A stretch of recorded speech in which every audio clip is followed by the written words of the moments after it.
Nous voici dans le parc naturel Viron-Hermeton, territoire à la biodiversité et aux paysages remarquables, qui s'étend sur les communes de Couvin, Philippeville et Viron-Aval. Ce cadre de vie presque idyllique, au sud de l'Entre-Sambre-et-Meuse, n'empêche pas ses habitants de s'interroger sur leur capacité à faire face aux conséquences du bouleversement climatique en cours et surtout à venir. L'équipe du parc naturel, associée aux 3 centres culturels locaux, a ainsi mis sur pied le projet Résilience. On est allé à la rencontre de Cécile Patrice, la directrice du parc naturel. Le projet Résilience, nous avons décidé de l'appeler Un autre demain est possible pour qu'il soit porteur d'espoir. Mais il fait effectivement partie d'un appel à projet Résilience qui a été lancé l'année dernière par la région wallonne pour justement susciter des lieux de rencontre, d'échange, de partage de bonnes pratiques par rapport à toutes les crises qu'on a déjà connues, qui sont encore en cours et qu'on va encore connaître. Alors au parc naturel, on a décidé de faire ça avec les centres culturels des 3 communes parce que ça nous paraissait faire sens d'allier nature et culture.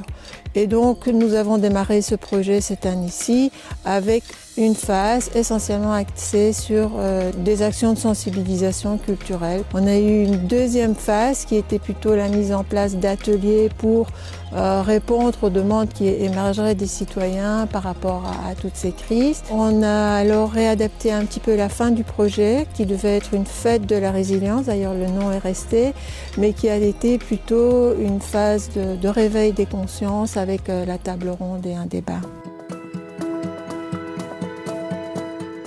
Le 9 décembre dernier, cette fête de la résilience se déroulait à Nîmes. Pour ouvrir le bal, des jeunes ayant participé au projet présentaient leur réalisation, un journal télévisé fictif de 2033. On retrouve Corentin Levac, responsable du projet au sein du parc naturel, et Wendy Goffin, jeune couvinoise. Voilà, c'est un projet autour du réchauffement climatique et de ses conséquences, donc ça nous semblait vraiment d'avoir toute sa cohérence, toute sa pertinence d'intégrer les jeunes, puisque finalement, c'est eux qui vont sans doute le plus avoir à faire face aux conséquences dues à nos actions passées et actuelles. Donc voilà, on voulait vraiment les impliquer dans ce projet. Et ils ont été super. On a contacté les maisons de jeunes, simplement les maisons de jeunes du territoire du parc naturel Viron-Hermeton, donc des communes de Couvin, Philippeville et Viron-Aval. Et celles de Couvin et Viron-Aval ont tout de suite répondu et donc on a pu avancer avec elles. Alors au début, quand on m'a proposé le projet, je me suis un peu demandé si ça valait vraiment la peine ou pas, parce que le thème n'était pas trop tout de suite évident. Et puis je me suis dit, c'est l'occasion de participer à quelque chose d'important. Et le futur, c'est demain, le futur, c'est nous. Je me sens vraiment concernée par la problématique dans le sens où c'est chacun à son échelle, chacun, être humain, doit participer pour combattre ce réchauffement climatique qui est là. On ne peut pas aller contre, mais on peut essayer de régler les choses et de le diminuer avec des actions positives. C'est une expérience incroyable et c'est l'occasion de le vivre pour de bon. Donc let's go. Alors voilà, là on est à quelques secondes de la projection du JT avec une salle qui se remplit bien derrière nous. Donc on est impatient d'avoir les réactions des personnes qui vont voir ça. Moi je me sens plutôt serein car je suis persuadé, je sais qu'on a bien travaillé et qu'on a fait quelque chose de très chouette à regarder. Moi aussi je me sens plutôt bien. Je ne suis pas stressée pour le fait que les gens vont le regarder parce que c'était un rôle que j'ai joué, mais c'est quand même quelque chose d'important et j'espère que ça va plaire. Après la pièce de théâtre Graines de curieux, l'événement était aussi l'occasion de recevoir des spécialistes du climat et de l'économie. Sébastien Doutreloup, climatologue à l'Université de Liège, a posé le cadre. Pour vous planter le décor, on va d'abord répondre à l'urgence climatique, parce qu'on parle de l'urgence climatique en permanence, que ce soit dans les médias ou dans la population, mais pourquoi est-ce qu'il y a réellement une urgence climatique ? La vitesse, c'est 1 degré tous les 1000 ans. Et voici donc le dernier grand réchauffement qu'on a pour le moment. Donc depuis le 19e jusqu'à aujourd'hui, on a plutôt une vitesse de 1 degré en 100 ans. Quel réchauffement pour 2100 ? Eh bien, on va faire le même exercice et on va regarder pour 2100 jusqu'à quelle température la Terre va-t-elle se réchauffer. Donc c'est-à-dire où on va vers un réchauffement de plus ou moins 3 degrés pour la fin du siècle. Mais on voit que tout ça s'accélère, notamment cette année-ci, avec différents coups d'accélérateur, on va les voir juste après. Eh bien, en fait, on est plutôt vers du 4, voire du 5 degrés de réchauffement pour la fin du siècle. Ben faites le calcul ici, entre 2000 et la fin du siècle, on est, le voilà, 4 à 5 degrés pour la fin du siècle, ça veut dire qu'on est 40 à 50 fois plus rapide que les dernières périodes naturelles. Cette année-ci, en fait, on a déjà battu un seuil qu'on attend seulement pour 2050 dans les différents modèles. Et donc ça veut dire qu'on est même plus rapide que ce que nous prévoit le GIEC. Et on voit que pour la fin du siècle, on n'aura pratiquement plus de neige. Sébastien Doutreloup précise encore que les journées de canicule vont augmenter, les précipitations seront très nombreuses en hiver et la sécheresse de rigueur en été, avec l'impact que l'on peut imaginer sur notre production alimentaire. Le premier rapport du GIEC, en 1990, identifiait déjà des solutions. Transport en commun, isolation des bâtiments, gestion de l'eau. Si tout cela avait été mis en œuvre, dès cette époque, il y aurait eu des effets positifs collatéraux. L'économiste Philippe de Feet nous y incite dans un domaine bien spécifique. Alors parmi les problèmes, me semble-t-il, qu'il faut résoudre dans une région comme celle-ci, mais aussi pour des raisons plus larges, c'est la question de la mobilité, évidemment. Il faut à la fois de l'action publique, mais il faut aussi des modifications dans nos comportements. Alors on va commencer par cela. Modifications dans le comportement, c'est par exemple grouper ses déplacements. Ne pas prendre la voiture 2 fois par jour ou 3 fois par semaine. On groupe, on partage des équipements avec d'autres. On propose à d'autres de faire un déplacement vers le marché ou vers l'hôpital. On choisit aussi son véhicule. Est-ce qu'on a vraiment tous besoin d'un véhicule qui pèse 1800 kg et qui consomme beaucoup d'énergie? Donc on a aussi des choix individuels à poser, des changements de comportement, comme on dit. Alors au-delà de ça, évidemment que les pouvoirs publics peuvent aussi aider à réduire à résoudre la question de la mobilité. Ça peut peut-être encourager les commerces locaux. Changer nos comportements peut apporter beaucoup de satisfaction en termes de liens sociaux, peut-être des économies financières, mais ce n'est pas le plus important. Le plus important, c'est de créer des liens sociaux. 2 signaux peuvent nous aider à prendre conscience. Ils ne vont pas résoudre tout, mais ils peuvent nous aider à prendre conscience. C'est certainement limiter la vitesse sur nos routes.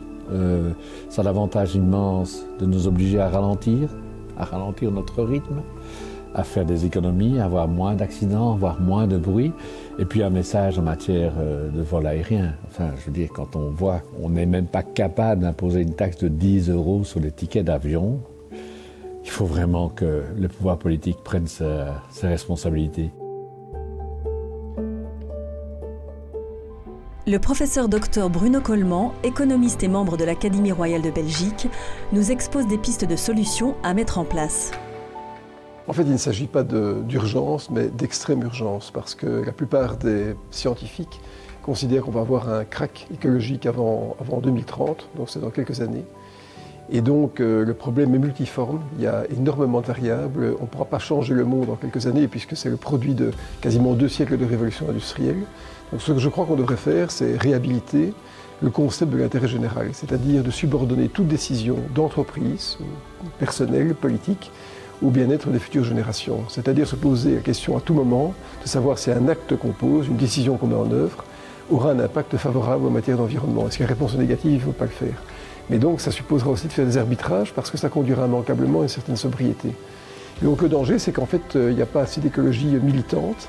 Et l'écologie militante qui s'est déployée dans ces dernières années, elle a été de manière très erratique et non cohérente par rapport à des enjeux scientifiques. Donc on devrait aligner la science et l'écologie avec bien sûr le chapeau du politique pour pouvoir mettre en œuvre quelque chose qui a du sens et qui est surtout lisible. Parce qu'il faudra aussi avoir un consentement à la transformation de la société par les citoyens.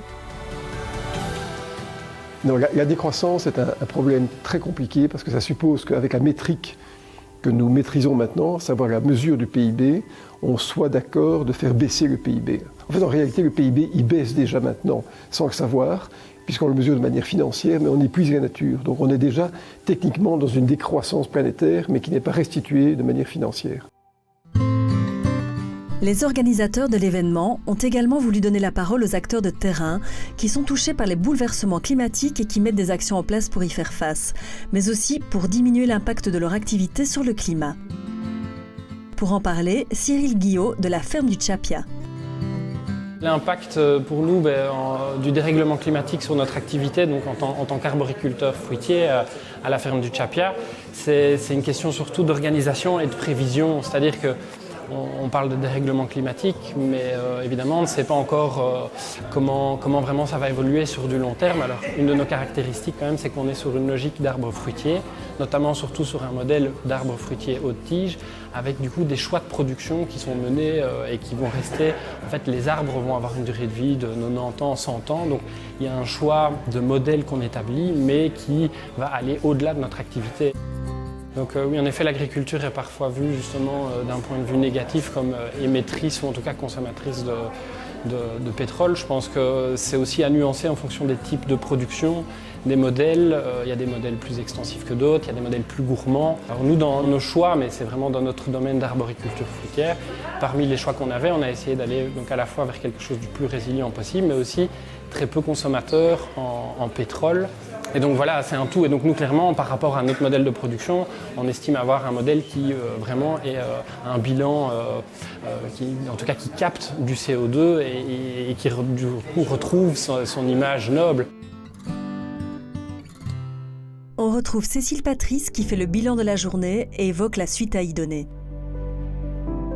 La population est souvent en train d'osciller entre deux sentiments, soit de se dire c'est loin, je ne suis pas concernée, ou bien se dire non, c'est trop complexe, je n'arrive pas à intégrer toutes ces données-là. Et ce qui fait qu'on est toujours dans une logique court-termiste, alors qu'il faudrait au contraire planifier. À plusieurs reprises, M. Defeit a dit qu'il faut sonner le tocsin. Il faut vraiment qu'on prenne conscience de cette urgence climatique. Le néolibéralisme tel qu'il est vécu dans notre société est vraiment très violent et ne porte en lui aucune solution, que du contraire, il est générateur de dégradation de l'environnement très très grave, mais aussi d'injustice sociale. Alors c'est vrai que ce constat est fort démoralisant et qu'on peut sortir abattu. La meilleure chose pour lutter contre cette éco-anxiété, c'est de se mettre en mouvement justement et de porter des projets qui sont des morceaux de solutions, et puis de se mettre en réseau, ne pas être seul, travailler à plusieurs, aller chercher des collaborations justement pour se sentir plus fort. On entend bien sûr donner suite à cette table ronde. Elle a un peu agi comme un électrochoc, mais si c'était juste un électrochoc sans suite, ça n'a pas de sens. Donc ce que nous allons faire, c'est faire une synthèse de ces documents-là, les transmettre aux partis politiques locaux, puisqu'on est à la veille d'élections communales. Et on doit encore examiner, mais je pense qu'il y a beaucoup de citoyens qui voudraient nous accompagner dans cette démarche-là pour en faire un véritable mémorandum citoyen adressé aux politiques pour qu'ils mettent vraiment en place les mesures à leur niveau. On est bien d'accord, au niveau communal, on ne peut pas agir sur tout, mais il y a déjà des leviers d'action. Par ailleurs, le parc naturel vient d'obtenir un appel à projet GAL, et dans lequel on va aussi mettre en place certaines actions pour mieux isoler les bâtiments, promouvoir certaines énergies renouvelables concrètement, etc. Et donc, un autre demain est possible.